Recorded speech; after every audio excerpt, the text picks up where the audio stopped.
Hi everyone, అందరూ నమస్తే. నేను మీ మనోహర్. సో సిస్టర్, మీ పేరు? నా పేరు ఐశ్వర్య సరస్వతి రాణి. సో మీరు ప్రజెంట్ ఏం చేస్తారు సిస్టర్? హౌస్ వైఫ్స్ అందరం. సో సిస్టర్, ఇప్పుడు ఈ జెన్జీ జనరేషన్ అనేది బాగా పాపులర్ అయిపోయింది వరల్డ్ వైజ్ గా.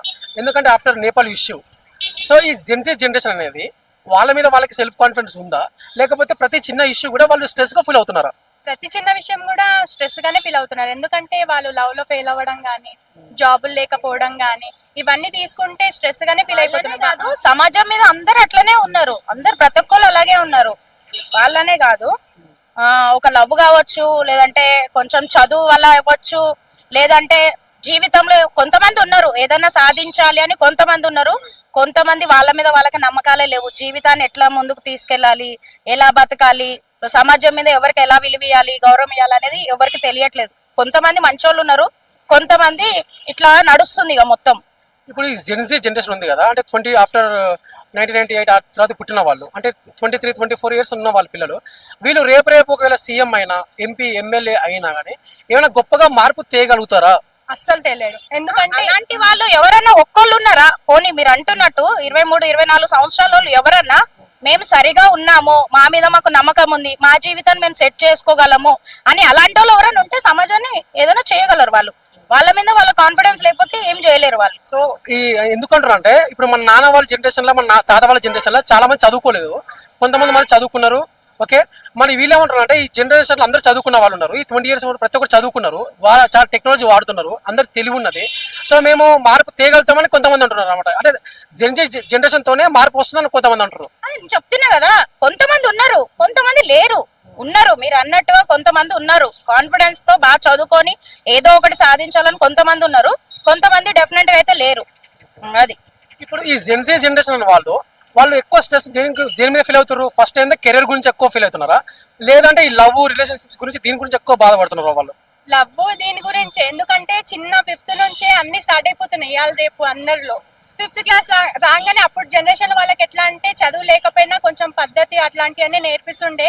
ఇప్పుడు కూడా ఏమైతుందంటే 5th నుంచే లవ్ అంటే అదేందో మరి మాకు తెలీదు, అట్లా లవ్వులు అవన్నీ స్టార్ట్ అయిపోతున్నాయి అనమాట. ఇవి కొంచెం పిల్లలు పాడైపోతున్నారు చాలా వరకు. స్కూల్లో గానీ, ఇంట్లో తల్లిదండ్రులు కానీ అందరూ పద్ధతి పాడు నేర్పించుకుంటూ పోతే జనరేషన్ చాలా ముందుకు పోతుంది, చాలా బాగుంటది. మన సమాజం అయితే ఇంకా బాగుంటది. ఫస్ట్ ఆఫ్ ఆల్ కొంతమంది చెప్పేవాళ్ళు ఉన్నారు, తల్లిదండ్రులు చెప్పేవాళ్ళు ఉన్నారు, కానీ పిల్లలు అంత వినాలి అనే ఇంట్రెస్ట్ చూపించట్లేదు తల్లిదండ్రుల మీద. ఎందుకంటే వాళ్ళ మీదే అన్ని, అంటే వీళ్ళకి ఇట్లా మంచి పొజిషన్ లో చూడాలనుకుంటే వీళ్ళ ఇష్టపూర్వకంగా అన్ని డెసిషన్స్ తీసుకోవడమే జరుగుతుంది చిన్నప్పటి నుంచి. అంతే, ఇప్పుడు స్టార్ట్ అయిపోయింది చిన్నప్పటి నుంచి. జెన్జీ జనరేషన్ వాళ్ళు, అంటే ఇప్పుడు పుట్టిన పిల్లలు అమ్మ నాన్నకు కానీ పేరెంట్స్ కానీ బాగా రెస్పెక్ట్ ఇస్తున్నారా? అంటే ఈ ఎథిక్స్ మోరల్స్ అనేది ఫాలో అవుతున్నారా? అది మనం నేర్పించుకునే దాని పద్ధతి బట్టి ఉంటది. ఎవరి నుండో రాదు, పుట్టుక నుండి పిల్లల్ని మనం పెంచుకుంటాం, మన చేతిలోనే ఉంటుంది. కాబట్టి ఫస్ట్ ఆఫ్ ఆల్ తల్లిదండ్రులు ప్రతిదీ చెప్పుకుంటూ పెంచాలి. పెంపకం వల్లనే పిల్లలు మారుతారు ఏదైనా సరే. ఒకప్పుడు ఇంట్లో తాత అమ్మమ్మ నాయనమ్మలు వీళ్ళు ఉండేటోళ్ళు, ఇప్పుడు అలాంటి ఏం లేవు. అగర్సే ఉన్నా కూడా, భవిష్యత్తు ఉన్నా కూడా తీసుకొని ఓల్డేజ్ హోమ్లలో పడేస్తారు. కనీసం పెద్దోళ్ళు ఉన్నా, ఇప్పుడు భార్య భర్తలు డ్యూటీలకు వెళ్ళిపోయినా కూడా పెద్దోళ్ళు ఉన్నా ఇది కాదు నాన్న, ఇది కాదమ్మా అని చెప్పేటోళ్ళు. ఎగ్జాంపుల్ మా అబ్బాయి వాళ్ళ ఫ్రెండే, ఒకటే క్లాస్మేట్, పిచ్చి పిచ్చి వాగులు వాగుతున్నాడు అని వాడు వచ్చి చెప్తాడు మాకు.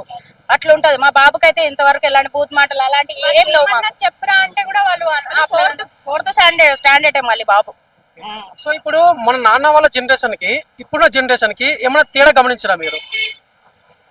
ఎందుకు తేడా ఖచ్చితంగా ఉంటది. ఎందుకంటే అప్పట్లో ప్రేమలు అనురాగాలని మంచి నేర్పిస్తుండే, ఇప్పుడు ఏం లేదు, అందరూ బిజీ లైఫ్ అయిపోయారు. ఫోన్ ఉంటే చాలు, ఇంకేం వద్దు, ప్రపంచమే వద్దు, ఇంకా ఫోన్ ఉంటే చాలు, ఒకటి అంతే. ప్రపంచం మీద ఫోన్ ఒకటే ఇంపార్టెంట్ అయిపోయింది. నిజానికి చెప్పాలంటే డబ్బు వ్యామోహంలో పడి అందరూ, డబ్బు కావాలి అందరికి, బతకడానికి కావాలి, వద్దనట్లేదు. కాకపోతే పిల్లల్ని తల్లిదండ్రుల్ని కూడా మన అమ్మ నాన్న మనల్ని ఎట్లా పెంచారో మనం మన పిల్లలకి మనం అట్లనే నేర్పించుకుంటే బాగుంటది. సమాజం చాలా బాగుపడుతుంది, అందరం ముందుకు పోవచ్చు. ఈ జెన్జీ జనరేషన్ కి మీరు ఇచ్చే సజెషన్ ఏంది? అంటే మీరు చెప్పదలుచుకున్నారా వాళ్ళకి? చెప్పదలుచుకున్నామంటే ఏముంటది, ఇంకా మామూలుగా చేయడానికి ఏముండవు, కామెడీలు చేయడం తప్పితే వేరే ఏముండవు, అంతే. వినరంటారా? అంతే, చెప్పిన ఎందుకంటే బయట వీళ్ళు చెప్తే మేమేంది వినేది అనే లెక్కలు ఉంటారు, అంతే. జనరేషన్ లో తల్లిదండ్రులు చెప్పినా కూడా వినట్లేదు. ఇప్పుడు ఇంకా మన సొంటలు చెప్తే ఏమింటారు ఎవరైనా సరే. అట్లా ఫస్ట్ మీది మీరు చక్కగా చూసుకోండి అనే పెడతారు కామెంట్స్ పెడితే. అంతే, నిజం చెప్తున్నా. ఇంత మంచి చెప్పినా గానీ ఫస్ట్ మీది మీరు చూసుకుర్రా, మీరు చక్కగా చూసుకురా అని మాట్లాడతారు. అంతే. అది అయితే బానే ఉన్నాం. మా పిల్లలు అయితే మేము చాలా బాగా పెంచుకుంటున్నాం. నిజానికి చెప్పాలంటే నాకు ఒక పాప బాబు ఇద్దరు, కానీ మేము బాగా చూసుకుంటాం పిల్లల్ని. మంచి బుద్ధులు నేర్పిస్తాం, పెద్దలకు రెస్పెక్ట్ ఇవ్వాలి, ప్రతిదీ నేర్పించుకుంటాం మేము అట్లా. ఎందుకంటే కూడా మేము పెరిగిన మా వాతావరణము, మా అమ్మ దగ్గర మేము నేర్చుకున్న మాటలు కావచ్చు, కథలు కావచ్చు, ప్రతిదీ మా పిల్లలకి షేర్ చేసుకుంటాం మేము అట్లా. కానీ అట్లా అందరూ ఇప్పుడు నా ఏజ్ వాళ్ళు అయినా సరే ఎవరు లేరు ఇట్లా పిల్లలకి కనీసం పక్క కూర్చోబెట్టుకొని మాట్లాడే సిచ్యువేషన్స్ కూడా లేవు ఇప్పుడున్న జనరేషన్ లో. ఇంపార్టెంట్ అయిపోయింది ఫోన్ అందరికీ. ఇచ్చేస్తారు, అన్నం కలిపిచ్చేస్తారు, తినేస్తారు. పెళ్ళి అయితే పిల్ల మాటలు వింటారు, అమ్మ నాన్నని బయటికి వెళ్ళి కొట్టేస్తారు. అంతే. నేను చూసినా, చాలా మందిని చూసినా నేనైతే. అమ్మో. Okay, thank you so much. Thank you brother. మీ పేరు? ఫారూక్ అండి. ఫారూక్. ఓకే. సో బ్రదర్, మీరు ఇప్పుడు ఏం చేస్తారు బ్రో ప్రజెంట్? నేను అగ్రికల్చరల్ గ్రాడ్యుయేట్ అండి. Present data science with AML pursue చేస్తున్నాను. సో బ్రదర్, ఇప్పుడు మన ఈ జనరేషన్ ఉంది కదా, జెడ్ జనరేషన్ ఉంది కదా, సో ఈ జనరేషన్ వాళ్ళు రేపు సీఎం, ఎంపీ, ఎమ్మెల్యే అయితే ఏమైనా గొప్పగా మార్పు తీయగలుగుతారా? ఖచ్చితంగానండి. ఎందుకంటే ఈ జనరేషన్ ఏదైతే ఉందో వాళ్ళ వే ఆఫ్ థింకింగే వేరండి, సపరేట్. సో ఫస్ట్ థింగ్ ఏంటంటే వాళ్ళకి ఏదైనా కూడా చాలా ఫాస్ట్గా జరగాలి, అంత ఖచ్చితంగా ఇన్స్టెంట్గా కావాలి, ఉడుకు రక్తం. సో వాళ్ళకి రిస్క్ తీసుకునే యొక్క ఇది కూడా చాలా ఎక్కువ అండి.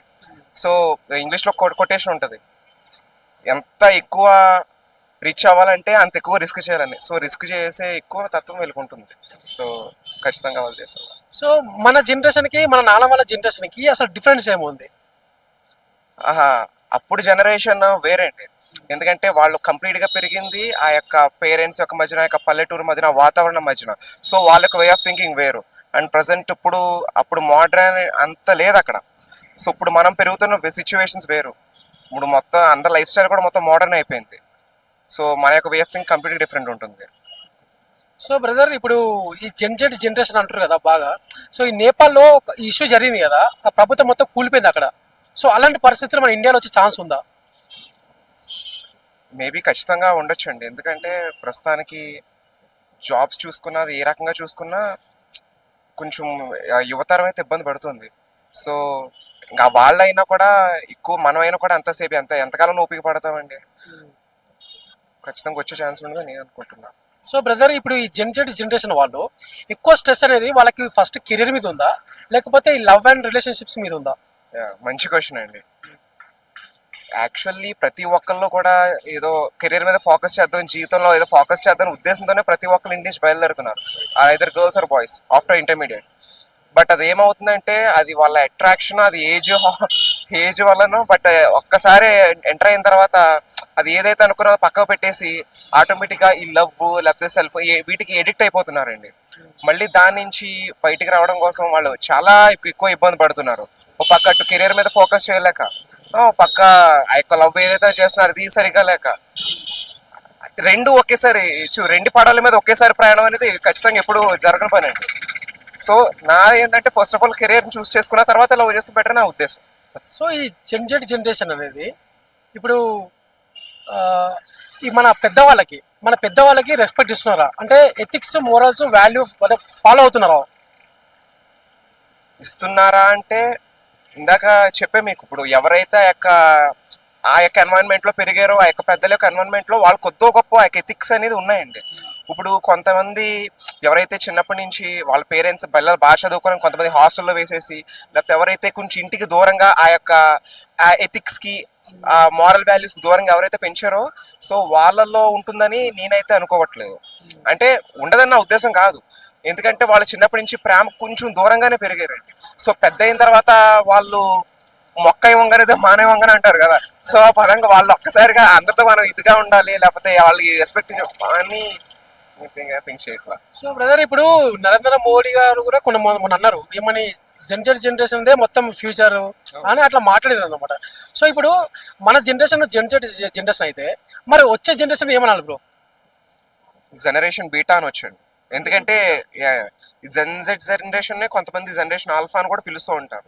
సో ఇంక నెక్స్ట్ వచ్చే జనరేషన్ ఖచ్చితంగా జనరేషన్ బీటా అనే అంటారు నా ఉద్దేశం. సో ఇప్పుడు ఒక వన్ వర్డ్ లో చెప్పండి బ్రో, అసలు జనరేషన్ అంటే మీకు ఏం గుర్తొస్తుంది? జనరేషన్ అంటే నాకు గుర్తొచ్చేది ఫాస్ట్ అండ్ వాళ్ళ యొక్క కసి, తెగింపు, పట్టుదల, అలాగే తొందరపడే తత్వం కూడా. ఇంతే కాన్స్ కూడా అంటే అన్ని ప్రోస్ ఉండవు కదా. తొందరపడే తత్వం, పేషెన్సీ లేకపోవడం, ఇందాక మీరు అన్నట్టు మారల్ వాల్యూస్ కొంచెం దూరంగా ఉండడం, రెండు ఉంటాయి. Okay, thank you bro, thank you so much, thank you.